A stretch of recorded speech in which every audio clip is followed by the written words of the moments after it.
Olá, boa tarde. Você acompanha agora notícias do Brasil e do mundo desta quinta-feira.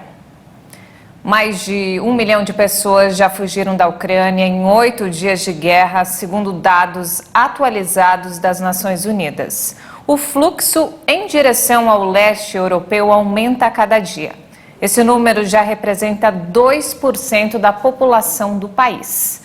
Na avaliação de especialistas, o conflito poderá causar a maior crise humanitária do século na Europa. Países do mundo inteiro estão mobilizados para dar apoio aos refugiados. A indignação e o desespero dão um tom nas filas de espera por documentação.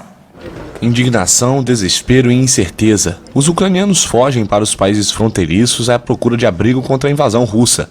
Mas alguns precisam cruzar pelo menos um país para chegar à República Tcheca. De acordo com o Alto Comissariado das Nações Unidas para os Refugiados, cerca de 20 mil pessoas optaram pela nação europeia até agora. Quem já está em solo tcheco não consegue esconder o cansaço e a revolta com a ofensiva militar que começou em 24 de fevereiro. A Rússia atacou a Ucrânia, um povo pacífico, matando e atirando em crianças. O que posso pensar sobre isso? É terrorismo. Espero que a guerra termine e eu possa voltar para casa.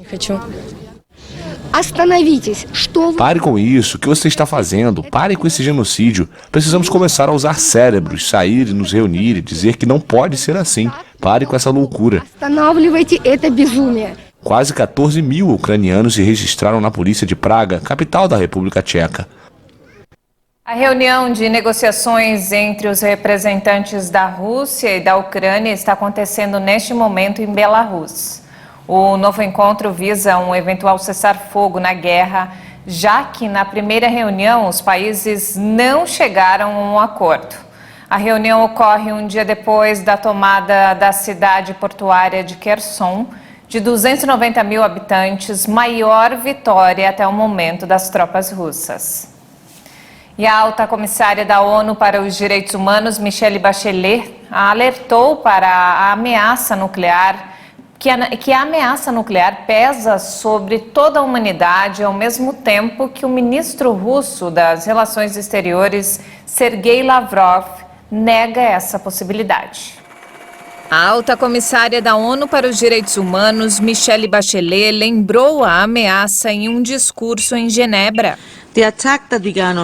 O ataque que começou em 24 de fevereiro gera um enorme impacto nos direitos humanos de milhões de pessoas em toda a Ucrânia. Níveis elevados de ameaça de poderio nuclear com armas reforçam a gravidade do risco para toda a humanidade. O pronunciamento de Bachelet ocorre após o presidente Vladimir Putin ordenar que as forças nucleares russas fossem colocadas em alerta máximo. Apesar da decisão de Putin, o ministro russo das Relações Exteriores, Sergei Lavrov, negou que o Kremlin considere uma guerra nuclear.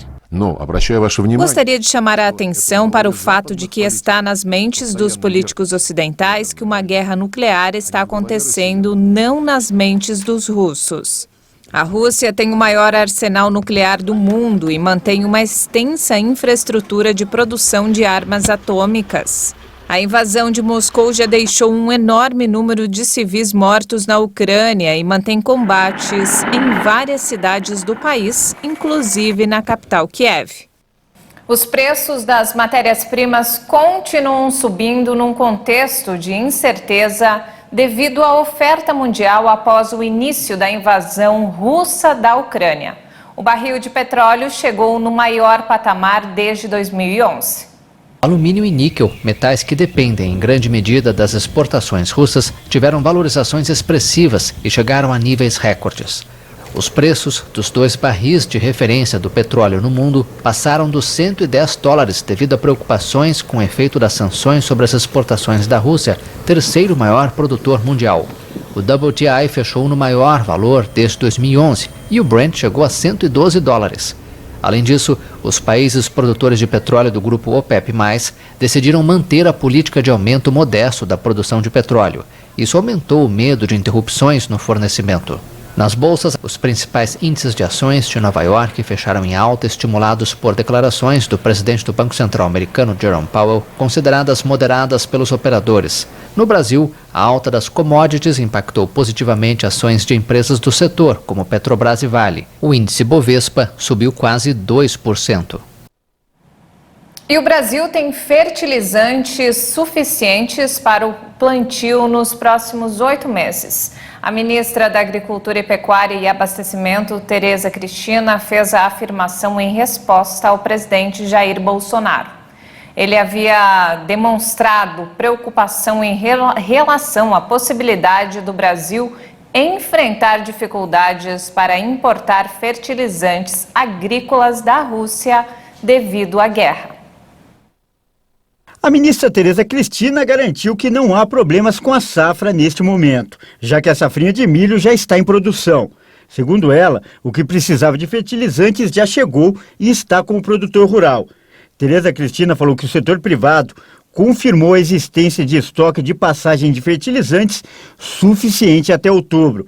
O Brasil importa mais de 80% dos fertilizantes usados do chamado NPK, nitrogenados, fósforo e potássio. No caso do potássio e dos nitrogenados, a dependência chega a 95%. A Rússia fornece os 3 produtos para o Brasil. O governo federal também já trabalha com alternativas, como o Canadá, para garantir o suprimento para o setor em caso de escassez provocada pelo conflito entre a Rússia e a Ucrânia. Nós temos aí uma conversa mais firme com o Canadá, que é o maior exportador de potássio, né, que o Brasil tem a maior dependência nessas importações. A ministra também defendeu o Plano Nacional de Fertilizantes como importante instrumento para a independência do Brasil nesse tipo de insumos. Seria uma coisa imperativa o Brasil deixar de ser um importador do tamanho das necessidades que hoje ele tem, né, da importação de fertilizantes. E o empresário russo Roman Abramovich anunciou a venda do Chelsea, clube de futebol inglês.